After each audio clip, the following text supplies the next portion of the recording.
बांग्लादेश के हालात पर भारत की नज़र है। भारत में सभी दलों की एक बैठक बुलाई गई है। भारत में भी बांग्लादेश में घटनाएं हो रही हैं, हिंदू समाज पर जो घटनाएं हो रही हैं उसको लेकर चिंता व्यक्त की जा रही है।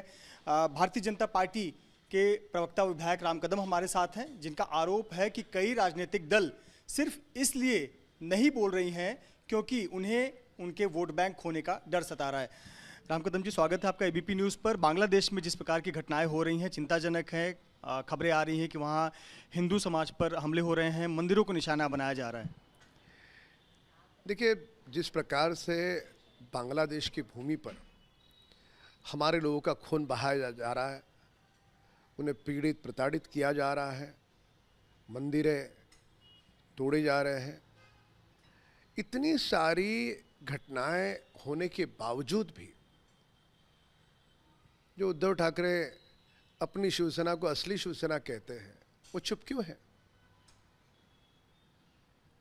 और यही कारण है, हमारे नेता आदरणीय गृह मंत्री अमित शाह जी ने कहा था कि यह नकली शिवसेना है। यह नकली शिवसेना है, इसी के कारण जब वहां पर मंदिर तोड़े जा रहे हैं ये चुप है।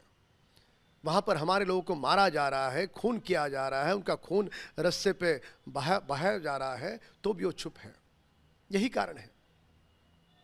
साथ साथ में इस बात को भी समझने की आवश्यकता है कि जब इनके सांसद चुन करके आए तब पाकिस्तान के झंडे लहराए गए। क्या कारण है?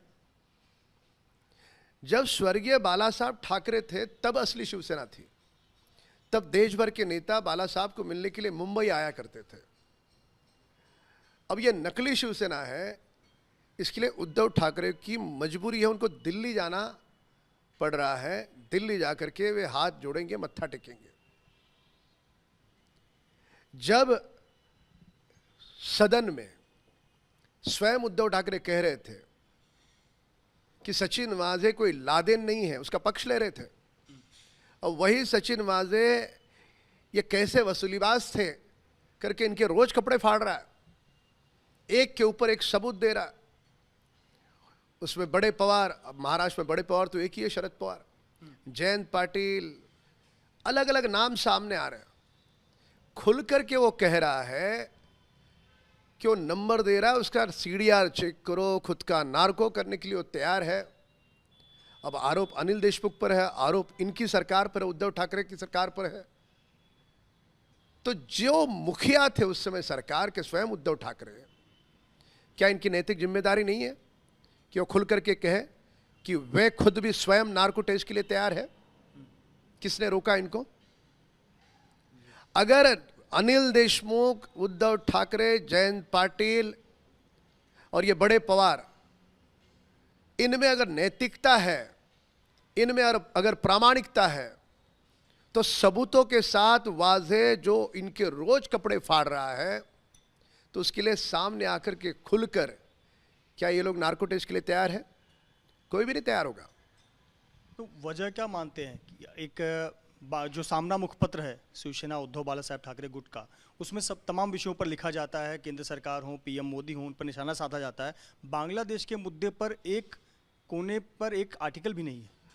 उद्धव ठाकरे को घुसपैठी बांग्लादेशी जो है उनके ये वोट चाहते हैं। ये तुष्टीकरण की राजनीति के लिए श्रीमान उद्धव ठाकरे जी चुप है, अन्य कोई कारण नहीं है। उनके चुप्पी का कारण केवल मात्र इतना ही है।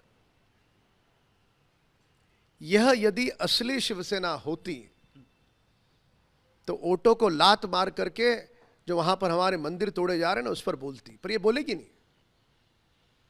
संजय राउत कह रहे हैं कि जो स्थिति बांग्लादेश में हुई वही स्थिति भारत में भी हो सकती है। शेख हसीना एक तानाशाही के रूप में देश चला रही थी, एक तानाशाह के रूप में, तो वो स्थिति भारत में भी आ सकती है। यानी कहीं ना कहीं निशाना अप्रत्यक्ष रूप से प्रधानमंत्री मोदी पर है। नहीं, ये उद्धव गुट हो या शरद पवार गुट हो या कांग्रेस हो, ये इस देश में शांति नहीं चाहते। इनकी मंशा इस देश की शांति भंग हो, इनकी मंशा इस देश में दंगे हो। क्यों चाहते हो आप इस देश में दंगे हो? जब अयोध्या में राम मंदिर लोगों के लिए खुला हुआ, यही उद्धव गुट के नेता जो बार बार कह रहे थे कि दंगे होंगे, कांग्रेस के नेता कह रहे थे कि लोकसभा चुनाव के पहले दंगे होंगे, कौन सा दंगा हुआ? यह आदरणीय प्रधानमंत्री मोदी जी की सरकार है, यहां पर ना दंगा होगा ना किसी दंगाई को छोड़ा जाएगा। पर ये जो वसूलीबाज लोग हैं, जो उद्धव ठाकरे गुट के जो नेता हैं, ये सारे लोग लोगों में झूठा भ्रम फैला करके लोगों के मनों को अशांत करना, ये इनकी मंशा है। प्रधानमंत्री को जिस प्रकार से तानाशाह के रूप में प्रेजेंट करने की कोशिश विपक्ष की है या संजय राउत की, इस पर क्या कहेंगे? ये सीधा तुलना कर देना कि जो शेख हसीना तानाशाही कर रही थी वो हालत अब भारत की भी हो जाएगी। आदरणीय प्रधानमंत्री मोदी जी एक त्यागपूर्ण और समर्पित उनका जीवन रहा है देश के लिए। एक ऐसे व्यक्ति विशेष है कि जो लगभग 20 घंटे काम करते हैं और उनका गोल बड़ा स्पष्ट है कि इस देश को सबसे बड़ी आर्थिक महासत्ता बनाना और इसके देश के हर व्यक्ति का कल्याण करना। अब वो इस प्रकार से लोग टीका टिप्पणी करते हैं। इसके पूर्व भी आदरणीय प्रधानमंत्री मोदी जी के बारे में उन्होंने अभद्र भाषा का प्रयोग किया, कब्र तक चले गए थे यही सारे उद्धव गुट के नेता। तो ये सारी की सारी इनकी जो राजनीति है, वो राजनीति देश हित में या राष्ट्र हित में नहीं है। इनका जो दल है एक प्राइवेट लिमिटेड कंपनी है। आज उद्धव प्रमुख है, उद्धव के बाद आदित्य बनेंगे, आदित्य के बाद आदित्य का बेटा बनेगा। यहां पर ये सारे नेता, अन्य नेता, कार्यकर्ता केवल दरी बिछाने के लिए है और इनके लिए इनका दल केवल पैसे बनाने के लिए है। उद्धव ठाकरे मुख्यमंत्री थे, क्या मिला 2.5 साल में? कौन से कार्यकर्ता का भला हुआ? 2.5 साल में खुद के 2 बंगले हो गए, कौन से कार्यकर्ताओं को क्या मिला? खुद 2 करोड़ की गाड़ियों में घूमते, कार्यकर्ता मोटरसाइकिल पे घूमे।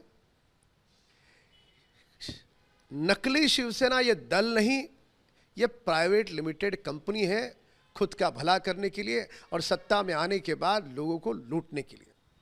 बहुत बहुत धन्यवाद हमसे बात करने के लिए। भाजपा नेता व प्रवक्ता राम कदम, जिनका कहना है कि विपक्ष देश में शांति नहीं चाहता है और रही बात उद्धव ठाकरे की, तो उन्हें बांग्लादेशी वोट बैंक की चिंता है और इसीलिए बांग्लादेश में हिंदुओं पर हो रहे अत्याचार पर उद्धव ठाकरे टिप्पणी नहीं कर रहे हैं। कैमरामैन धर्मेंद्र पांडे के साथ मृत्युंजय सिंह, एबीपी न्यूज़, मुंबई।